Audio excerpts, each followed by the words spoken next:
என்னால் முடியாது என்று சோர்வடையும் போது இந்த ஒரு விஷயம் உன்னை ஜெயிக்க வைக்கும்.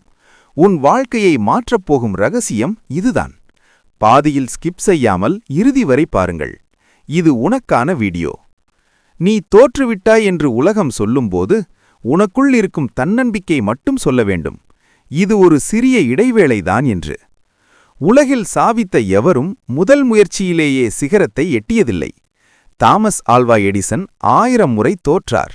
ஆனால் அவர் சொன்னது, நான் தோற்கவில்லை, வேலை செய்யாத 1000 வழிகளை கண்டறிந்தேன். தோல்வி உன்னை கீழே தள்ளும்போது விழுந்த இடத்திலேயே தங்கிவிடாதே. கீழே விழுவது அவமானமில்லை, விழுந்த இடத்திலேயே கிடப்பதுதான். பலவீனம் உன் விடாமுயற்சிதான் உனக்கான ஆயுதம். இன்று உன்னை ஏளனம் செய்தவர்கள் நாளை நீ வெற்றி பெறும்போது உன்னை பார்த்து ஆச்சரியப்படுவார்கள். தோல்வியைக் கண்டு பயப்படாதே, அதை உனக்கான பாடமாக மாற்று. எழு, போராடு, வெற்றி உனதே. முயற்சி செய், முன்னேறு. உங்கள் கருத்துக்களை கமெண்டில் பகிருங்கள்.